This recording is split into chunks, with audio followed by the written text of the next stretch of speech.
ကဲကျွန်တော်အခုပြပြမှာ Photoshop ပိုင်းနော်ဒီ render ပိုင်းနဲ့ဆိုင်တဲ့ Photoshop ဒီမှာကျွန်တော် CS file နဲ့ပြပြမယ် CS file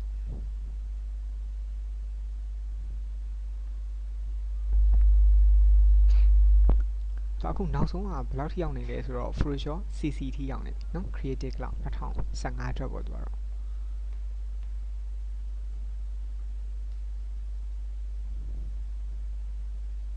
ကဲဟုတ်ပြီဒါဆိုလို့ရှိရင်ဘယ်ဘာရှင်းနဲ့တုံးလဲမသိတော့ CS3 နဲ့တော့ဟို CS3 နဲ့ဆိုလို့ရှိရင်တော့ interface ကတော့နည်းနည်းပြောင်းနေလိမ့်မယ်နော်သုံးပုံသုံးနည်းကတော့တိတ်မကွာဒီလိုပဲသူက interface ကတော့ချိန်သွားတယ်ဘာတွေအဓိကပြောင်းသွားမလဲဆိုလို့ရှိရင်သူက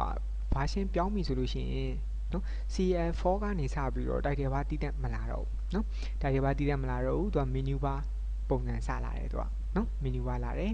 ပြီးလို့ရှိရင်ဒီဘက်မှာကျွန်တော်တို့ option bar ပေါ့နော် option bar ဆိုတာက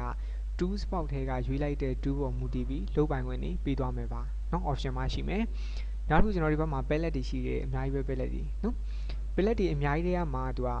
ဆိုတော့ layer palette ကအဓိကပဲတကယ်လို့ layer palette ကိုကျွန်တော်ပေးလိုက်မိပြီဆိုလို့ရှိရင် window ထဲမှာရှိတယ် window ထဲမှာ layer ဆိုပြီးတော့ရှိတယ် F7 အသုံးများတဲ့အတွက် shortcut ပေးထားတယ်သူကရှိရတဲ့မှာ double click ခောက်ပြီးလို့ hide ဖြစ်သွားတယ်ဆိုလို့ရှိရင်လည်းသူကပြန်ခောက်ပေးနော် hide ဖြစ်သွားတဲ့အချိန်ပြန်ခေါ်ခြင်းလည်းရပါတယ်ဒါပဲသူကရမယ်နော်palette တွေထဲမှာတော့အဓိကဒီ palette ပေါ့နော်မလိုတဲ့ palette တွေကိုပိတ်ထားလို့ရတယ် close tab group ဒီလိုပိတ်ထားလို့ရတယ်နော်ဒီကနေ close tab group ဒါပဲသူက layer palette ကတော့အဓိကလိုတယ်နော်လိုရတဲ့တိထားမှာကျွန်တော်တို့ menu bar ရှိမယ်နော်ပြီးလို့ရှိရင် option bar ရှိတယ် tools palette ရှိ tools bar ပေါ့နော် tools bar window ထဲမှာအကုန်ရှိတယ် tools နော်ဒါ options layers ပေါ့နော်အကုန်ရှိပြီကဲဒီမှာကျွန်တော်ပြောပြမှာက Photoshop သုံးပုံသုံးနည်းတစ်ခုလုံးတော့မဟုတ်ဘူးเนาะဒီ runner ဘိုင်းနဲ့ဆိုင်တဲ့အပိုင်းလေးတွေเนาะဒီ AutoCAD 3 Max တို့မှာ runner လုတ်လိုက်ပြီဆိုလို့ရှိရင်စရောက်လာခြင်းပေါ့ထွက်လာတဲ့ပုံကသူက customer ပြလို့ရတဲ့အနေအထားမရောက်သေးဘူး lighting ပြန်ချိန်တာတို့နောက်เนาะ color ပြန်ပြောင်းတာတို့ background ထည့်တာတို့လူတို့တစ်ပင်တို့ထည့်တာတို့စာတွေပြန်ရိုက်တာတို့เนาะဒီဘိုင်းထည့်ပေးရတယ်အဲ့တော့ကျွန်တော် file ဖွင့်မယ်ဆိုလို့ရှိရင် runner လုတ်ထားတဲ့ file မှမဟုတ်เนาะတခြားပုံလေးရတယ် file နဲ့ကနေ open เนาะ file open ဒါမှမဟုတ် control O ပေါ့เนาะဒါနဲ့တွားလို့ရတယ် file open ဒီလိုမှမတွားချင်ဘူးဆိုလို့ရှိရင်ねသူဖွင့်ထားတဲ့ file လေးဒီမှာတော့တစ် file မှာမဖွင့်ရသေးဘူးပေါ့ဖွင့်ထားတဲ့ file နေเนาะ tools box တွေ palette တွေနဲ့လွတ်တဲ့နေရာမှာ double click ဒါလည်း open ပဲเนาะဘယ်နေရာဖွင့်မလဲเนาะ my computer ပြီးရင်ဒီထဲမှာရှိမယ်ကျွန်တော်ပုံလေး materials ဆိုတော့ဒီပုံလေးပေါ့ဒါဆိုလို့ရှိရင် runner ကိုအကျန်းလောက်ထားတဲ့ပုံလေး AutoCAD runner လေးပါเนาะဒီကောင်လေးအကျန်းလောက်ထားတာစဖွင့်ချင်းမှာသူက CS5 မှာစဖွင့်ချင်းမှာ maximize screen mode နဲ့လာတယ်เนาะပုံမှန်အတိုင်းကျွန်တော် CS3 သုံးတဲ့ပုံစံပြန်လိုချင်တယ်ဆိုလို့ရှိရင်တော့ title bar ကနေ drag လုပ်လိုက်ဖိဆွဲလိုက်ဒါပုံမှန်အတိုင်းပဲเนาะအပေါ်တွန်းတင်လိုက်တဲ့အခါမှာ fade ဖြစ်သွားပြီးတော့ maximize ပြန်ဖြစ်သွားတယ်เนาะဒီလိုနည်းနဲ့သုံးသွားပြီလေသူပုံတုံဖွင့်လိုက်ပြီဆိုလို့ရှိရင်ဒီမှာစတွေ့ရမှာ house.jpg တဲ့နော် house ကတော့ဒါသူ့ရဲ့ file name ပေါ့နော် .jpg က file format join picture export group 66.7 ဆိုတာကမြင်ကွင်းအချိုးအစားကိုပြောတာ RGB က color mode 8ကတော့သူ့ color depth ပေါ့နော် color depth နဲ့တွားတယ် RGB ရှိမယ် 7.1K ရှိမယ် grayscale ရှိမယ် index ရှိမယ်အများကြီးပဲ color mode တွေရနော်ဒီမှာတော့ RGB ဆိုတာတော့အဓိကဒီ monitor မှာကြည့်လို့အဆင်ပြေဖို့အတွက်သုံးတာနော် monitor မှာကြည့်ဖို့အတွက်အဓိကသုံးတာ print ထုတ်မယ်ဆိုတကယ်နဲ့ထုတ်ရမှာကျွန်တော် CMYK နဲ့ထုတ်အောင်နော်ကဲဟုတ်ပြီဒါတိုက်ဒီပါမှာရှင်းပြသွားတဲ့ပိုင်းဟုတ်ပြီ layer palette ထဲတစ်ချက်ကြည့်မယ်နော် background layer ဆိုပြီးတက်လာတယ်သူက JPEG file ဖြစ်တဲ့အတွက် background နဲ့တက်လာပြီးတယ်အနောက်မှာ lock လုပ်ထားတယ် move to ယူပြီးကျွန်တော်တို့ရွှေ့ကြည့်ရွှေ့လို့ရလားမရဘူးလုပ်ပိုင်ခွင့်နေတယ်သူက background layer ဆိုတာစိတ်ချိုက်ပြင်လို့ရဖို့အတွက်က background ခွာပြီးမယ်ကျွန်တော်နော် background ကိုပုံမှန် layer ပြောင်းခြင်း background layer မှာ double click ဒါအလွယ်ဆုံးပြောတာတခြားနည်းတွေအများကြီးရှိတယ် right click လည်းရှိတယ်သူကနော် right click လည်းရှိတယ် layers ကနေ new layer from background ဒါလည်းရတယ်နော် double click ခေါက်လိုက်မယ်နာမည်ပေးပါမပေးရင်တော့သူက layer 0လို့ပြောသွားလိမ့်မယ်နော်ဒီမှာကျွန်တော်ပေးလိုက်တယ် okay ဒါပဲသူကဒါပဲနော်တော့ကလောက်မရှိတော့တဲ့အတွက် move to လေးနဲ့ရွှေ့ကြည့်ရွှေ့လို့ရပြီလိုသလိုပြင်လို့ရပြီနော်အနောက်မှာကြောက်ွက်ပုံလေးတွေပေါ်သွားတယ်ဒါ transparent ဖြစ်သွားပြီလို့ပြောတာနော် လွတ်ထွက်သွားပြီဗလာဖြစ်သွားပြီဒါပြောတာနော် Photoshop မှာ layer ဆိုတာကသူကနားလည်အောင်ပြောရရင်စာရွက်တွေထပ်ထားသလိုပဲနော်စာရွက်တွေထပ်ထားသလိုပဲ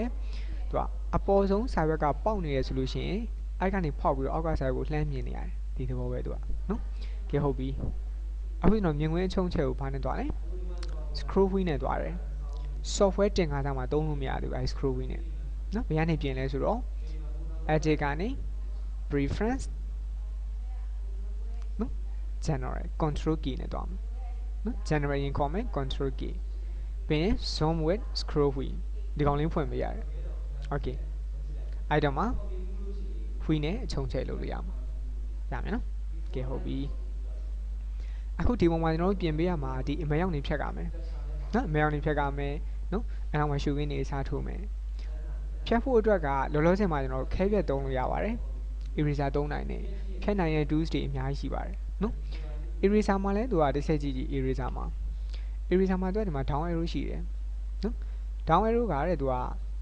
ဘာလို့ပြောထားလဲဆိုတော့ two group တွေရှိသေးတယ်လို့ပြောတာတူတူလည်းမဟုတ်ဘူး right click ခောက်ကြည့်ပါ၃မျိုးတောင်ရှိတာ right click မခောက်ချင် left click ကိုကြာကြာဖိကြည့်ဒါဆိုလည်းရတယ်သူကနော်ဘယ်တူသုံးမလဲပေါ့ရွေးပေးအောင်မယ်ဒီမှာကျွန်တော်အဓိကပြောသွားမှာ magic eraser tool အပေါ်ကနှစ်ခုကိုကြုံလို့ရှင်းပြသွားမယ်နော် magic eraser tool ရှင်းပြမယ် tool တစ်ခုယူလိုက်ပြီဆိုတာနဲ့သူနဲ့ပတ်သက်တဲ့လုပ်ပိုင်ခွင့်တွေဒီမှာအကုန်တက်လာပြီနော်အဓိကကသူကဒီမှာ tolerance တန်ဖို့ပဲ tolerance နော် tolerance ဆိုတာကသူကဘာပြောတာလဲဆိုတော့အယောင်သိမှုတန်ဖို့လို့တော့နားလည်အောင်ပြောလို့ရတယ်ပုံမှန်ကသူက32မှာရှိပါတယ် tolerance ကနော်32မှာရှိတယ်ကဲဟုတ်ပြီ tolerance 32အချိန်နေမှာဒီနေရာကိုကျွန်တော်ဖြတ်ကြည့်အောင်နော် magic eraser 2ရဲ့လုပ်ပုံကသူကဘယ်လိုလဲဆိုတော့တစ်ဆက်တည်းရောင်တူတာဖြတ်ပေးတာဒီနေရာကလေးချလိုက်တယ်သူနဲ့တစ်ဆက်တည်းတူတဲ့အမဲရောင်တွေအကုန်ဖြတ်တယ်ဒီနေရာဖြတ်တယ်ဒီနေရာဖြတ်တယ်ဒီနေရာဖြတ်တယ်ပေါ့ပြီးရင်ဒီနေရာမှာကျန်နေတယ်ဖြတ်ကြည့်တယ်အဆင်ပြေလားဖြတ်တော့ဖြတ်တယ်များသွားတယ် control z နဲ့ကျွန်တော်နောက်ဆုတ်တယ်ဘာလို့များသွားလဲဆိုတော့သူ့ရဲ့ tolerance က32ဖြစ်နေတာနော်အဲ့အတွက်တန်ဖိုးများတဲ့အတွက်အနည်းဆုံးတူတယ်ပေါ့နော်မှောင်တဲ့အပိုင်းလေးတွေပါဖြတ်သွားတယ်သူကအဲ့အတွက်တန်ဖိုးလျှော့လိုက်ပါတယ်သူ့ကို30လောက်ကျွန်တော်ထားလိုက်တယ်ပြီးတော့မှဖြတ်တယ်တန်ဖိုးလျှော့လိုက်တဲ့အတွက်ကလေးချလိုက်တဲ့နေရာနဲ့တော်တော်ကြီးတူတဲ့အပိုင်းတွေပဲဖြတ်သွားတယ်သူကမှောင်တဲ့ပိုင်းမပါတော့ရမယ်နော်ကဲဟုတ်ပြီဒါက magic eraser 3.3နေပြီရသွားပြီအိမ်မဲတီးတန်းရသွားပြီဒီမှာကျွန်တော် command တော့ထွက်လို့မရအောင်နော်တခြား AutoCAD တွေပါလို့ command ထွက်တာမရှိဘူးပုံမှန်ပြန်ဖြည့်ချင်တော့ move to တော့ပြန်ယူပေးလိုက်ပေါ့နော်ဒါပဲရှိတယ်အခုဒီပုံ site ကကျွန်တော် pixel dimension နဲ့လာတယ်ဆိုလို့ရှိရင်ကျွန်တော်တို့ A4 နဲ့ထုတ်လို့အဆင်ပြေမလားနော် A10 နဲ့ထုတ်မလားမသိသေးဘူးဘယ် site နဲ့ထွက်လာမှန်းမသိသေးအဲ့အတွက် image size သိချင် image ကနေ image size နဲ့ကြည့်လို့ရတယ် control order I နော် title မှာလည်း right click ခေါက်လိုက်ပါပါတယ်နော် pixel 10247 နဲ့သူတွားထားတယ် inch နဲ့ကြည့်နော်14လက်မှာ height က10လက်မှာကြော resolution 82နဲ့ထုတ်ထားတယ် okay အဲ့တော့ကျွန်တော်တို့8တန်းထုတ်ချင်တယ်ဆိုလို့ရှိရင်8တန်းစာရွက်အသစ်တောင်းလိုက်ပါ file နဲ့ new နော် file နဲ့ new ပြီးပြီကျွန်တော်မှနာမည်ပေးပါမပေးချင်လည်းရတယ်ဒါတော့နော်ပြီးရင် preset မှာနော်ဒါတော့ကျွန်တော်တို့ထည့်ထားတဲ့အပိုင်းတွေပေါ့နော် preset မှာသူက US paper ဆိုလို့ရှိရင် letter တို့ legal တို့ပါတယ်နော် size မှာ international paper ဆိုလို့ရှိရင် A4 A3 ပါတယ် photo size ဆိုလို့ရှိရင်တော့အသုံးများတဲ့ဓာတ်ပုံ size တွေထည့်ထားပေးရတယ်သူဒီကလေးမှာကျွန်တော်တို့လိုချင်တဲ့ size ကဒီထဲမှာပါမလာခဲ့ဘူးဆိုလို့ရှိရင်စိတ်ကြရိုက်ထည့်လို့ရတယ် unit ပြင်ပြီးတော့နော်ကျွန်တော်8တန်းလိုချင်တာ landscape နဲ့ပါတယ် resolution ကို300ထားမယ်8တန်းဆို300ထားလို့ရသေးတယ်ကျွန်တော်ပုံစံအရန်ကြီးသွားပြီနော် V9 ထုံမှာဆိုလို့ရှိရင်တော့ resolution ဒီလောက်ထားလို့မရတော့နော်6ပေ4ပေဖြစ်သွားဆိုမရတော့ဘူး resolution 82အများဆုံး150လောက်ပဲရမယ် color mode ကို RGB မှာထားမယ်နော်တကယ် print ထုတ်ဖို့အတွက်လုံးဝပြင်ဆင်သွားမယ်ဆိုလို့ရှိရင်တော့ CMYK သုံးပေါ့လေ color တော့နည်းနည်းကြတယ်ကြည့်ရတယ်သူကအရောင်နည်းနည်းမှိန်တယ် color tab ကို 8 bit ပဲထားမယ် background contents မှာ white ထားတယ်နော်ဒီနေရာမှာတခုနည်းနည်းပြောမယ် color tab ကသူက systemic color mode ဆိုလို့ရှိရင်သူကအရောင်ပေါင်း 16.7 million ပါတယ်နော်အရောင်ပိုဆိုသွားမယ်သူက file size နည်းနည်းပိုကြီးသွားမယ်သူကနည်းနည်းကြီးသွားမယ်လုတ်ပိုင်ခွင့်နည်းသွားတယ် filter ပိုင်းမှာနော်အဲ့အတွက်ဒီမှာတော့ standard ကို 8 bit နဲ့ပဲထားသုံးမယ်နောက်တစ်ခု background contents ကအတိတ်ရောက်လာမဲ့ file နောက်ခံအောင်ပြောတာ white ဆိုလို့ရှိရင်အဖြူနဲ့လာမယ် background color ဆိုဒီနေရာမှာဝင်နေမယ်အရောင်နဲ့လာမယ်ပြီးရင် transparent ဆိုတာမျိုးနဲ့လာမယ်ပေါ့ဒီမှာတော့ white ပဲထားမယ် okay ဒါဆို 8 တန်းစရသွားပြီနော်သူကပုံမှန်တိုင်း file ဆိုတွဲထားတာသူက Photoshop ပြန်ခွဲခြင်းခွဲတယ်မှာဒါမှပြန်တွဲခြင်းလဲတွဲဒါမျိုးတော့တော့နော်ပြီးရင် arrange documents ဆိုတာလည်းရှိသေးတယ်သူ arrange documents မှာပြန်စီလို့ရတယ်ဒါ CS4 မှာစပြီးပါလာတဲ့ပိုင်းဒါမျိုးစီချင်တာလားဒါမျိုးစီချင်တာလားနော်ပုံမှန်တိုင်း float or window cascade နဲ့ကျွန်တော်စီသွားတာနော်ကဲဟုတ်ပြီဒီပုံလေးရဲဆွဲထည့်ခြင်းနဲ့ move to သုံးတယ်နော်လိုချင်တဲ့ layer ကို drag လုပ်လာခဲ့ဖိဆွဲလာခဲ့ထားမဲ့ window မှာ highlight ဖြစ်သွားရင် click လုပ်ချလိုက်ပေါ့ဒါပဲတော့လိုအပ်မယ်ဆို minimize လုပ်ထား save လုပ်ထားမလွန်ရင်တော့တခါလေးပိတ်လိုက်တော့နော်ရမယ်နော်တပုံပဲပြင်မှာဖြစ်တဲ့အတွက်ကျွန်တော် maximize လုပ်ထားလိုက်ပြီးတော့မှ layer တစ်ခုကိုချုံးချက်လုပ်မယ်ဆိုလို့ရှိရင် edit ကနေ free transform control D ရမယ်နော် control D ပြီးပြီဆိုတော့မှ down အနေချုံးချက်လုပ်ပါတယ်ပုံမပြတ်စေခြင်း shift ကိုဖိတာနော် shift ကိုဖိတာဒါမျိုးပေါ့ shift ကိုဖိတဲ့အခါမှာတော့ shift ကို order တွဲဖိထားတယ်ဆိုလို့ရှိရင် center ပါမရွေ့တော့ဒါမျိုးတော့အချိုးညင်ညသွားတယ်နော်ပြောင်းပြောင်းမှလုပ်လိုက်လို့ရတယ်နော် shift တစ်ခုလည်းဖိထားမယ်ဆိုလို့ရှိရင်နော် center ရွှေ့တယ်သူကဒီဘက်ထောင်တော့အနေထားခဲ့တာပေါ့နော်မပြောင်းထားခဲ့တယ်လွန်နေကြည့်မကောင်းပါဘူးပိုတာပြဿနာမရှိဘူးကျွန်တော်နော်ပိုအောင်ချက်လိုက်တယ်ကျွန်တော်ပြီးတော့မှ transform ကို access လုပ်ဖို့အတွက် enter ခောက်ပေးပါနော် enter ခောက်ပေးဒါမှမဟုတ် transform ပေါ်မှာ double click ခောက်ပေးဒါပဲတော့ဒါ access လုပ်ပြီးသွားပြီနော် transform ကို access မလုပ်မချင်းတခြား command သုံးလို့မရအောင်နော်crop ကတော့ရတာပေါ့ဆိုတော့ဒါမျိုးပေါ့တခြား command တွေတွားသုံးလို့အဆင်မပြေဘူးသူကဒါမျိုးတွေမှိတ်နေလိမ့်မယ်နော်အဲ့အတွက်သူ access အရင်လုပ်လိုက်အောင်ပြီးပြီဆိုတော့မှအပေါ်နည်းနည်းနော်ပုံရှုခင်းနည်းနည်းဖော်ထားခြင်းနဲ့ဆိုလို့ရှိရင်အောက်ဆွဲချလိုက်တယ်ကျွန်တော်ဒါမျိုးလေးပေါ့နော်ဒီနေရာမှာ adjustment ကိုလုံးဝမပြောသေးဘူးပြီးမှတစ်ခါလေးပြောသွားမယ်ကဲဟုတ်ပြီနောက်တစ်ခုကျွန်တော်တို့ဒီမှာရှုခင်းထည့်ခြင်းနဲ့ရှုခင်းပုံဖွင့်လိုက်တယ်နော်ရှုခင်းပုံနော်အဆင်ပြေမယ်ရှုခင်းပုံကိုထည့်လိုက်မယ်ကျွန်တော်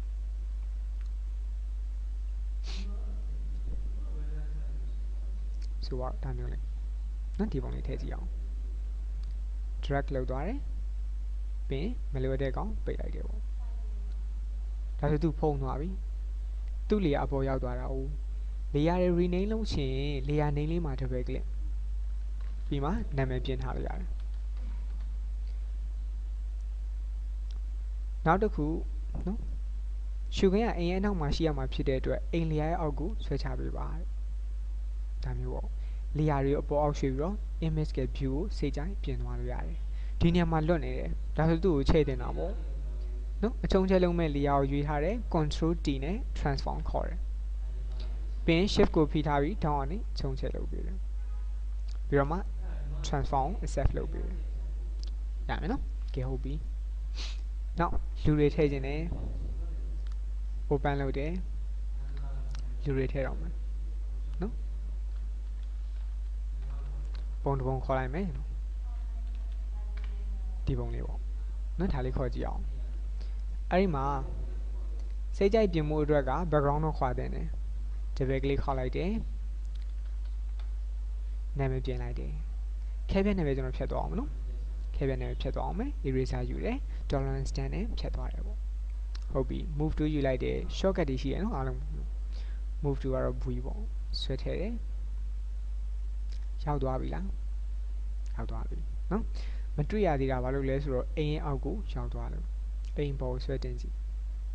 ရမယ်နော်ကဲဟုတ်ပြီဒီနေရာမှာကျွန်တော် screen mode chain တဲ့အပိုင်းပြောရမယ်နော် screen mode chain ပြီးကြည့်ချင်တော့ F တွေသုံးလို့ရတယ်ဘယ် version မဆိုရတယ်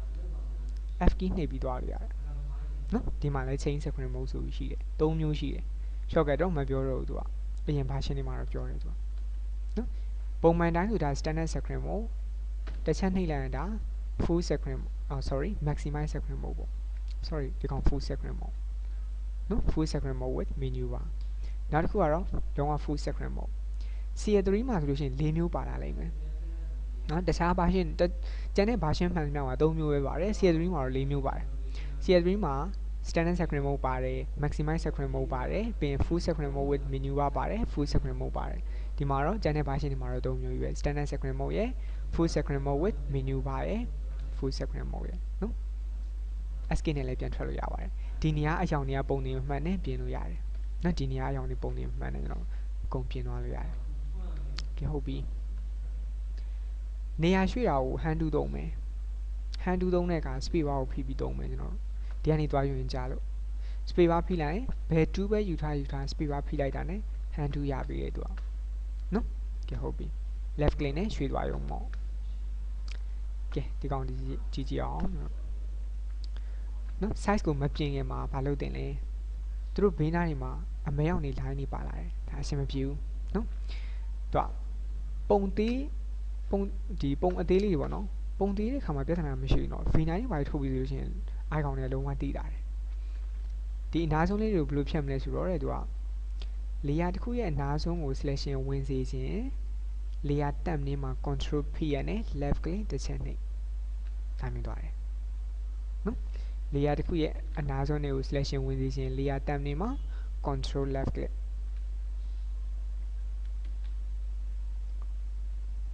right click select ပေးချက်ဆိုလို့ရတယ်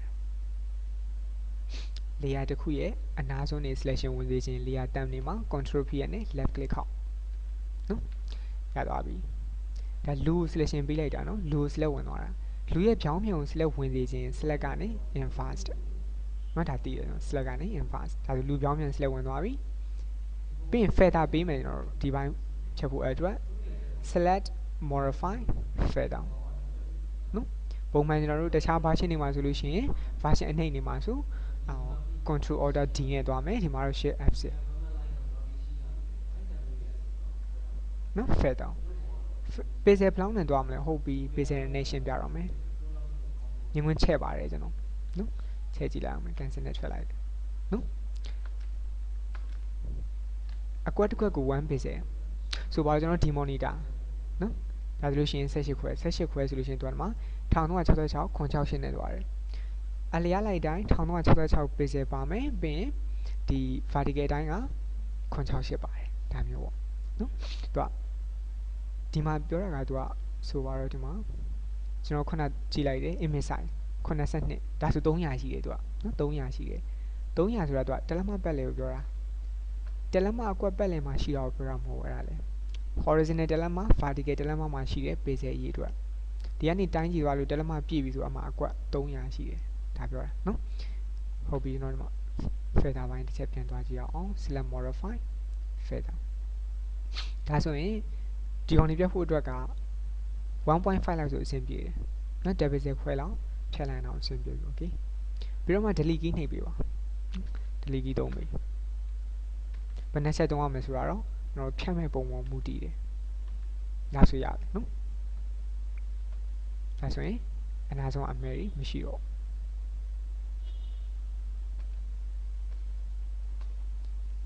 select ဖြောက်ဖို့အတွက်က select ကနေ deselect ဒါသိပြီလားကဲဟုတ်ပြီ size ချိန်တော့မယ်နော် size ချိန်တဲ့အခါမှာလည်းဒီမြင်ကွင်းအနီဝေးပေါ်မူတည်ပြီးတော့ပေါ့နော်နည်းနည်းလေးမှန်းကြည့်လို့ရတယ်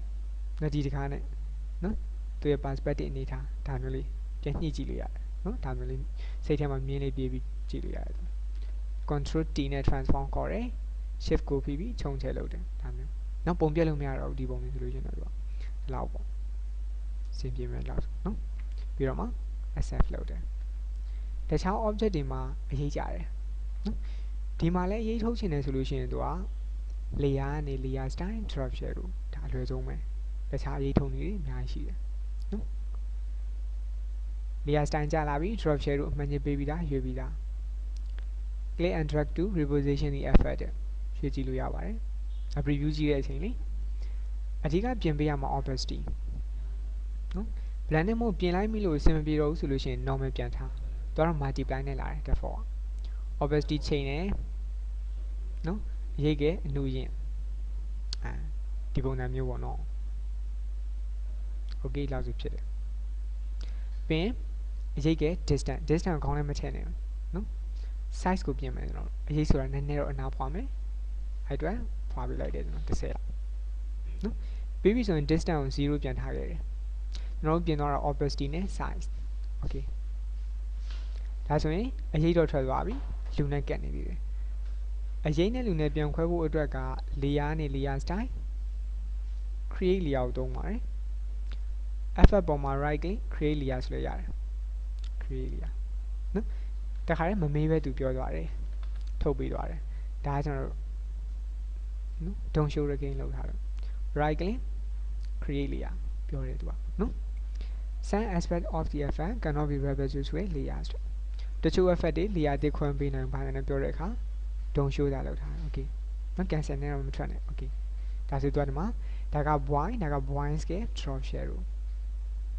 အရေးပြင်နေတဲ့အတွက်အရေးကိုရွေးလိုက်တယ် control T နော်ပြီးတော့မှ distort function သုံးဖို့အတွက် control ဖိလိုက်တယ် right click distort ဆိုလို့ရတယ်နော် control ဖိလိုက်တယ် transform ရဲ့အပေါ်အလဲကနေအလဲ anchor point လေးကနေဆွဲချလိုက် drag လုပ်လိုက်ဒါမျိုးဘယ်ဘက်ကိုအရေးထွက်ခြင်းလဲနော်ဘယ်လောက်ကြည့်မလဲကုန်ပြင်သွားလို့ရတယ်နော် control မလှုပ်သေးဘူးကျွန်တော်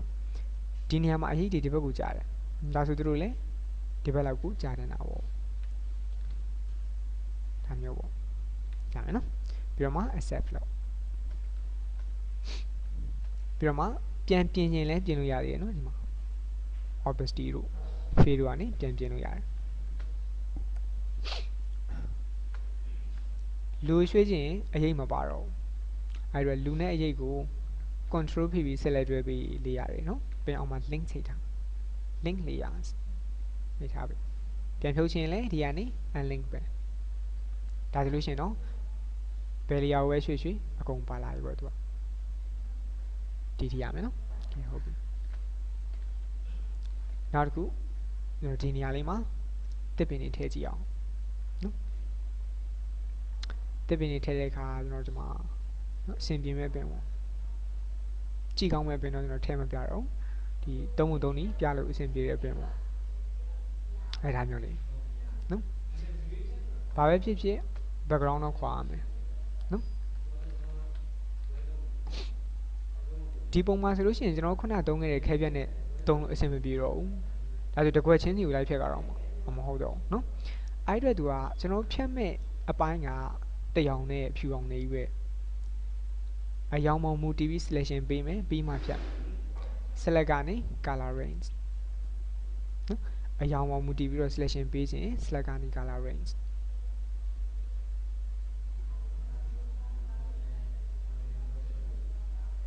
နော် select ကနေ color range color range dialog box ကြားတဲ့အခါမှာ select ဆိုတဲ့နေရာမှာ sample colors ကိုရွေးမယ်နော် sample colors ကိုရွေးမယ်ပြီးတော့သူက selection ဝင်စေခြင်းတဲ့အရာကိုတစ်ချက်ကလေးဒီအရောင်လားဒီအရောင်လားကြိုက်တဲ့နေရာလိုက်ကောက်လို့ရတယ်နော်ဒီအဖြူရောင် selection ဝင်စေခြင်းတာဟုတ်ပြီ first နဲ့တန်ဖို့အတိုးလျှော့လုပ်နိုင်တယ်ဒီကောင်တိုးလိုက်တယ်ဒီအဖျားတွေပါဖြူသွားပြီဒါဆိုဒီနေရာလေး selection ဝင်ပြီးဖြန့်ပြတ်တော့မှာပြန်လျှော့တော့ပြီးလောက်ဆိုဒါဆိုရပြီနော်ပြီးတော့မှ okay ပေါ့ selection ဝင်သွားတဲ့အခါမှာမလိုတဲ့ဘိုင်းနဲ့ selection ဝင်တာဖြစ်တဲ့အတွက် delete နှိပ်ပြီနော်ပြီးပြီဆိုတော့မှ selection ဖြောင်းမယ် select ကနေ deselect ဒီထိရမယ်နော် screen mode change ထားတဲ့အတွက်ကျွန်တော် FD ပြန်နှိပ်လိုက်တယ် standard ရောက်သွားပြီနော်ဒီချိန်မှာပြန်ခွဲကြမလို့ပါဘူးနော်တစ်ပင်လေးရောက်ကျွန်တော်ဆွဲသွားတယ် drag လုပ်သွားတယ်တိုက်ထဲမှာကောက်တင်လိုက်တယ်ပြန်ဆွဲချတယ်ဒါပဲဒီထိရမယ်နော် size ကြီးသွားတဲ့အတွက် control T နဲ့ခြုံလိုက်မယ်ဒါမျိုးလေးပေါ့ okay နေရာရွှေ့ထားတယ် arrow key သုံးလို့ရပါတယ်နော် enter ဒါမျိုးလေးပေါ့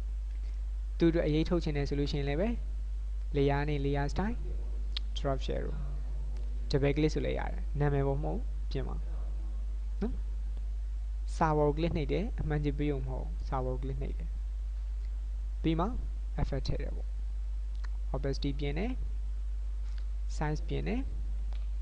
distance 0ပေးတယ် okay right click create layer အရေးရွေးတယ် control T control P ပြီးဆွဲချတယ်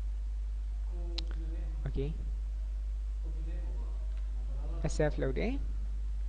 link ချိန်ပေးတယ် ဒါပဲသူကရမယ်နော်ကဲဟုတ်ပြီဒီပင်ပွားခြင်းတယ်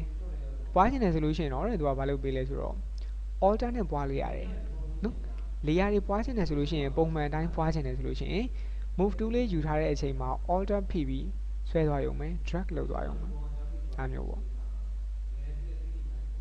ဒါမျိုးလေး link ပြုတ်သွားရင်နော်ပြန်ချိတ်ပေးရမယ်နော်ဒီလိုနည်းနဲ့ပွားသွားလို့ရတယ်ဒီထိရမလားကဲဟုတ်ပြီနောက်တစ်ခုကျွန်တော်ခဏဖြောက်ထားမယ်နော်ဒီနောက်မှာပေါ့ပုံနှင်းပင်လေးထည့်ကြည့်ခြင်းတယ်ဟုတ်ပြီ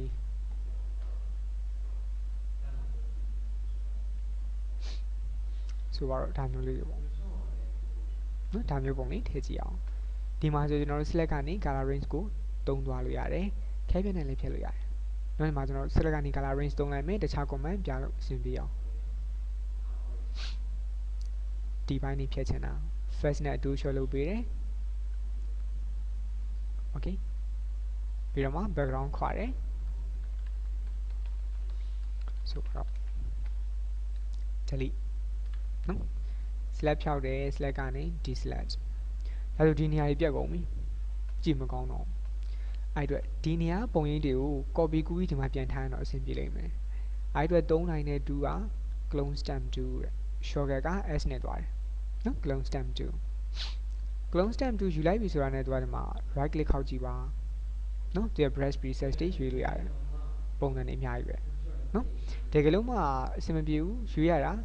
ဟိုအဆုံးလည်းမရှိဘူးဆိုလို့ရှိရင်ဒီကနေပြန်ပြင်လို့ရတာပဲနော် menu ခေါ်လိုက်တယ်ပြီးရင် reset brush လုပ်လို့ရတယ်ဒါမှမဟုတ် basic brush ပေါ့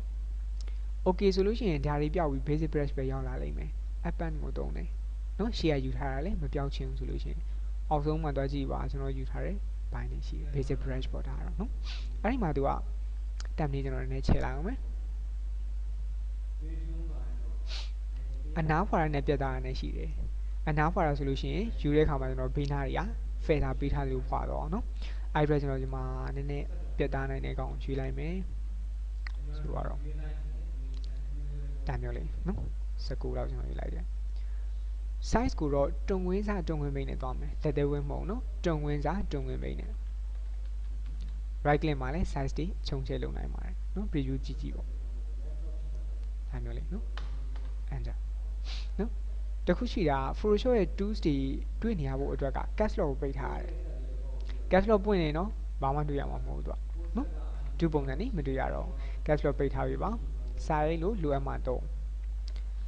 clone stamp 3 ပုံ 3 နေရာ opacity ဘာလေးချိန်တာနော်တရားရောက်ပြင်သွားလို့ရှိရင်အဆင်မပြေဘူးတရားပဲထားမယ်နော်လိုချင်တဲ့ပုံရိပ်ပေါ် alter ဖိပြီးတစ်ချက်click ဒါမျိုးပေါ့ဒါ source ကိုတက်မှတ်လိုက်တာပြန်ထားမယ့်နေရာကလေးချCR3 ထိဆိုလို့ရှိရင်တော့ဒီလို preview မလာသေးဘူးတော့နော် for ကနေစပြီး preview လိုက်လာပြီးတော့ဘယ်နေရာပုံယူထားပါတယ်ပေါ့ဒါမျိုးတော့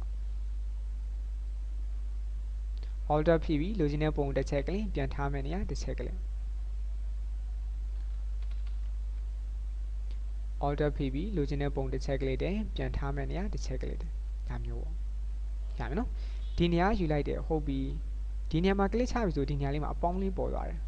အပေါင်းလေးတွေ့လာတော့မသိနော်အဲ့နေရာပုံရိပ်ကိုဖို့ပေးမယ်လို့သူပြောတာဒါမျိုးပေါ့နော်စိတ်ရှိနေလုံးမယ်ဆိုတော့ဒီကောင်တတရရပြီတယ်ကဲထားပါတော့နော်ခက်ဝဝေးရပုံ copy ကူဒါမှမသိတာတဲ့သူကဘေးနာကက်ကူလို့ရှိရင်လောက်ထားမှန်းသိပါတယ်ထားပါတော့နော်လောက်စီရတယ်ကဲ move to ယူလိုက်တယ်ဆွဲထည့်ဒီကောင်ပေးလို့ရတယ်နော်ဒါမျိုးတော့နော်ကဲဟုတ်ပြီအရန်ကြည့်နေတယ်နော် control D နဲ့ကျွန်တော်လည်းခြုံလိုက်အောင်မယ် okay ပြီးအိမ်လျာအောက်ကိုဆွဲချအောင်မယ်အိမ်လျာအောက်ကိုနော်ပြီးဆိုတော့မှ transform ခေါ်ကြည့်အနေကြီးနေခြုံမယ်ဘာဖြစ်နေလဲစောင်းနေသူ့ level နဲ့အဲ့တော့ right click perspective သုံးလို့ရတယ်နော် perspective ပြီးဒီကနေအပေါ်တွန်းတင်ပေးလိုက်အောင်ဒါမျိုးပေါ့ accept လုပ်တယ် copy ကူးမယ်ဆိုလို့ရှိရင်ဒီအချိန်ဒီမှာ copy ကူးမယ်ဆို alter နဲ့ပွားသွားမယ်ဆိုတလီယာချင်းညီပွားသွားမှာနော်များပွားလေးလေယာတွေများလေးပဲအဲ့တော့အဆင်မပြေဘူးဖြတ်ချင်မှိုင်ပုံနဲ့ဆွဲချလို့ရတယ်နော်တလီယာထဲမှာပဲအများကြီးပွားချင်တယ်ဆိုလို့ရှိရင်လေယာတက်နေမှာ control ဖြည့်ပြီး left click နဲ့ selection ပေးထားဒီမှာဖြတ်တယ်လို့နော်ပြီးမှ alter နဲ့ပွားဒါဆိုလို့ရှိရင်တော့သူကဒီမှာတလီယာထဲမှာပဲသူပွားသွားလိမ့်မယ်ဒီဘက်မှာလည်းပွားချင်နေတယ် alter ဖြည့်ပြီးပွားလာခဲ့နော်ဒီမှာကျတော့တစ်စောင်းဖြစ်သွားပြီဆိုရင် control D right click pass button နော်ဒီကနေပြန်တွန်းတင်ပေးလိုက်ဒါမျိုးလေးပေါ့နော် selection မပြောက်သေးခင်မှာစိတ်ကြိုက်ပြင်လို့ရတယ်ဒီကောင်နော် select ကနေ deselect ဒါဆိုလို့ရှိရင်တို့တွေက delete ရတယ်ပဲရမယ်နော်ဒီလိုနည်းနဲ့လည်းဒါပေးလို့ရတယ်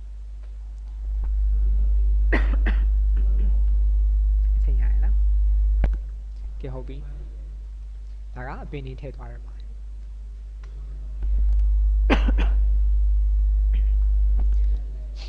နောက်တစ်ခုရတယ်နောက်တစ်ခုကကျွန်တော်ဒီနာမှာဒီကောင်လေးခဏဖြောက်ထားလိုက်မှာ y နော် y နဲ့ drop share ကိုအောက်ရောက်သွားတယ်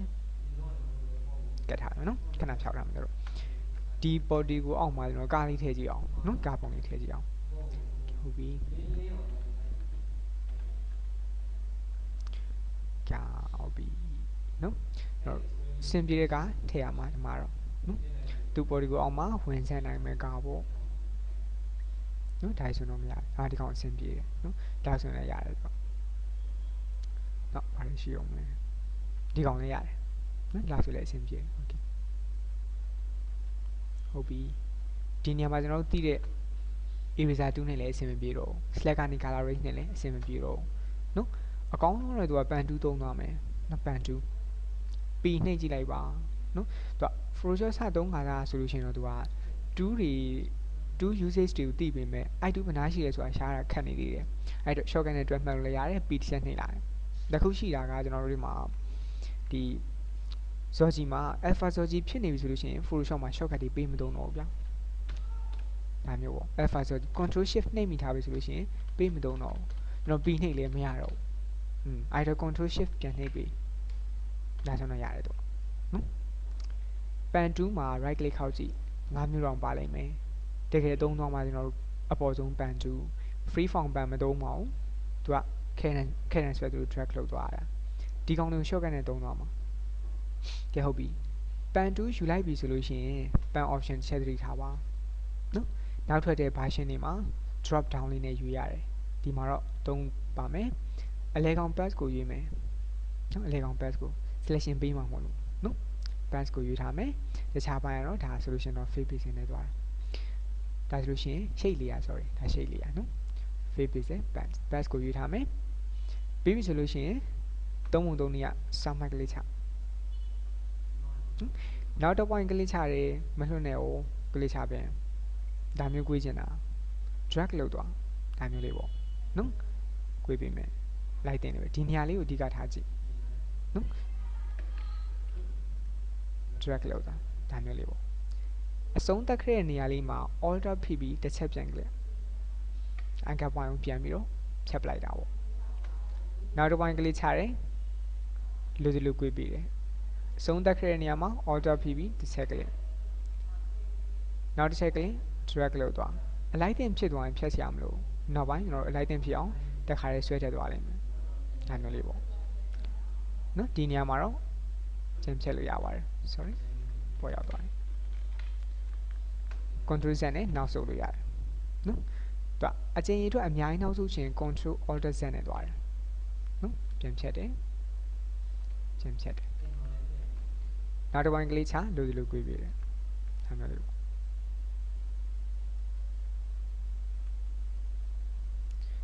ပုံနေဖြတ်တဲ့အခါမှာကျွန်တော်ဘေးကိုအများကြီးပုံမသွားခြင်းနဲ့နော်လိုတာပြဿနာမရှိဘူး feather ပေးလိုက်ရင်အဆင်ပြေတယ်ပို့သွားရင်ကြည့်မကောင်းတော့နော်ကဲဟုတ်ပြီနော်တုံးတာများသွားရင်နော်သူ့ကြောင့်တည်သွားနိုင်မယ် alter နဲ့ပြန်ပြင်လို့ရပါတယ်ပြင်ရင်လေနော် note တွေရွှေ့ခြင်း control နဲ့ရွှေ့နော်ပြန်ပြင်ခြင်း alter နဲ့ပြင်တယ် note တွေရွှေ့ခြင်း control နဲ့ရွှေ့တယ်သူ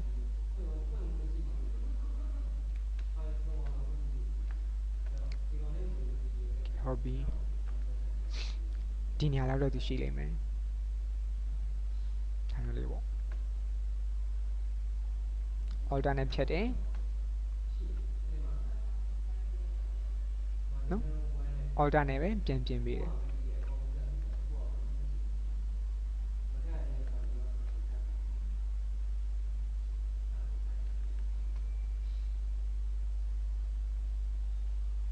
နေရာရွှေ့ခြင်း control နဲ့ပြန်ရွှေ့ပေး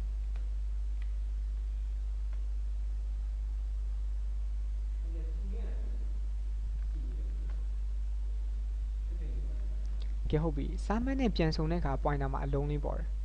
မပေါ်လဲပြဿနာမရှိဘူးနီးစပ်ဆုံးသွားလာနော်ပြီးပြီဆိုတော့မှ right click make selection နော် right click make selection feather ဘယ်လောက်နဲ့သွားမလဲနော် feather ဘယ်လောက်နဲ့သွားမလဲနော် feather ပေးပေးမယ်မြင်ကွင်းနဲ့ချက်ကြည့်တယ်ကျွန်တော် control speed နဲ့သွားတာဒါကတော့ကျွန်တော်မြင်ကွင်းချက်တာအများကြီးရှိပါတယ် control နဲ့ speed bar နဲ့တွဲဖိလိုက်ရင်ဒါ zoom in ပေါ့နော်ဆိုရင်ချက်တယ်ပိုင်းဒါမျိုးသွားလို့ရတယ်နော်ဒီကောင်ဆိုလို့ရှိရင်1 pixel လောက် 1.5 လောက်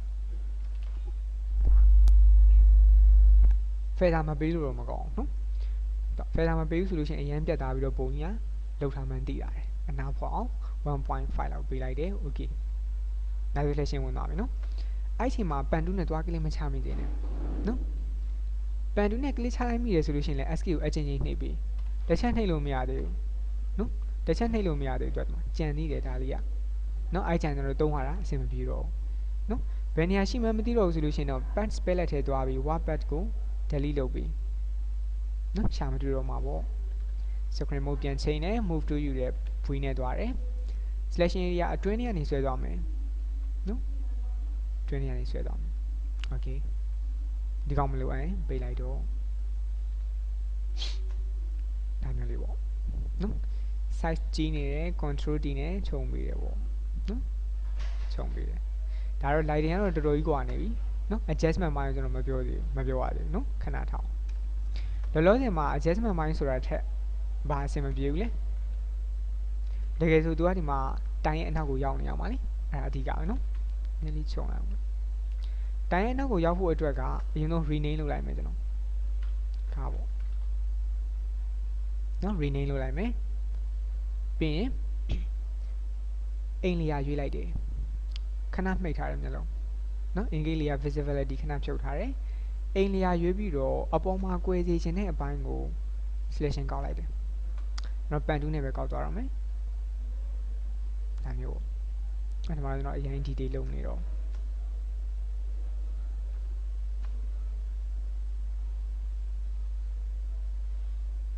နော်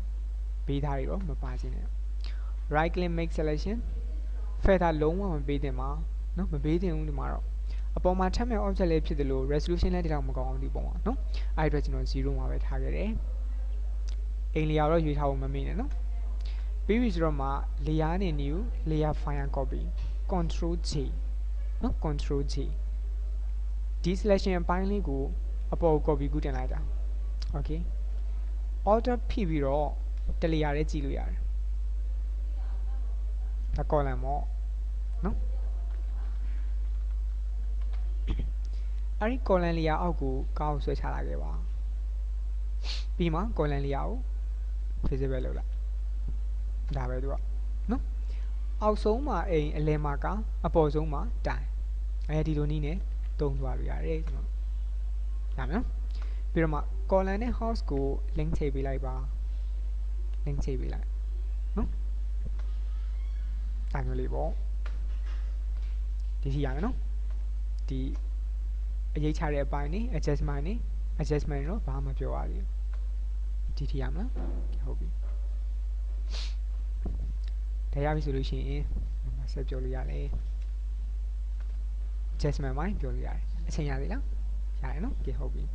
adjustment ပိုင်းကျွန်တော်တစ်ခါလေးပြောသွားမယ် adjustment ကိုကျွန်တော်တက်တက်ပြောလိုက်မယ်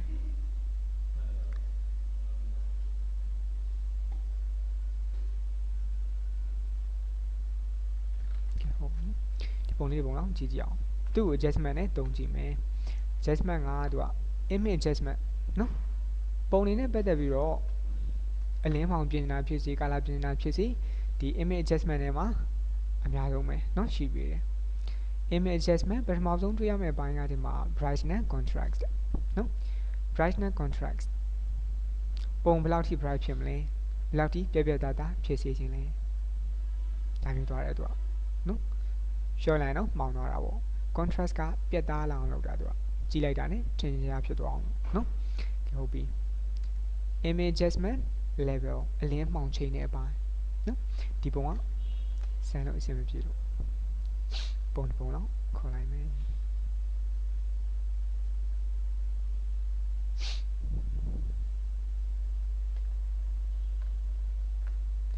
image adjustment level အလင်းမှောင်ချိန်တာနော် level မှာသူကမှာ input level ရှိတယ်လို့ output level လည်းရှိတယ် input level မှာ slider 3ခုပါမယ် shadow midtone နဲ့ highlight shadow သုံးမယ်ဆိုလို့ရှိရင်သူကအရေးကြလာမယ်မှောင်လာမယ် highlight ကြတော့အရင်လင်းတာပေါ့နော် midtone ကြတော့ light တင်လေးပဲသူကအရင်လည်းလင်းမသွားသူအရင်လည်းမှောင်မသွားနော်နည်းနည်းလေး smooth ဖြစ်တယ်ဒါမယ်နော်ဒါ input level နဲ့သုံးသွားတာနောက်တစ်ခုကျွန်တော်တို့ပြင်လိုက်တယ်သဘောမကျတော့နော်ပြင်လဲပြင်အောင်ပါ cancel နဲ့ထွက်နောက်တစ်ချိန်ပြန်ဝင်ဒါလှုပ်ရှုပ်သွားလိမ့်မယ်အဲ့တော့ reset ပြန်ချခြင်း alter ဖိပြီး Photoshop ရဲ့ဘယ် setting မှမဆိုသူက alter ဖိရင် cancel နေရာမှာ reset ရတယ်နော် reset alter ဖိလိုက်လို့ reset ရတဲ့အချိန်တစ်ချက်နဲ့ reset ဖြစ်သွားပြီနော်နောက်တစ်ခု output level တစ်ချက်ကြည့်အောင်နော် output level ကြတော့သူကဒီမှာ shadow နဲ့ highlight ပဲရှိတော့မယ်နော် shadow သုံးမယ်အဖြူဘက်ကိုသွားမယ်ဆိုလို့ရှိရင်သူကအလွှာပါးလေးတစ်ခုနဲ့အုပ်ပြီးတော့လင်းသွားပေးတာမတူဘူးဒီကောင်လေးနဲ့တော့နော်မှောင်မယ်ဆိုလို့ရှိရင်လည်းသူကအလွှာပါးလေးတစ်ခုနဲ့အုပ်ပြီးတော့အပေါ်ကနေမှောင်သွားပေးတာဒါ output level နဲ့ချိန်သွားတဲ့အပိုင်းကြားမယ်နော်ကြည့်ဟုတ်ပြီ image adjustment gap ဒါအလင်းမှောင်မယ်နော်တစ်ခုနဲ့တစ်ခုတော့မတူကြအောင် gap ဆိုရင်ပထမဆုံးတွေ့ရမှာ straight line တစ်ခုပဲ shadow ပိုင်း midtone ပိုင်းနဲ့ highlight ပိုင်းပေါ့နော်ဖြတ်ပြီးဒါပြီးရင်ပြီးပြီလားပြီးသေးဘူးရ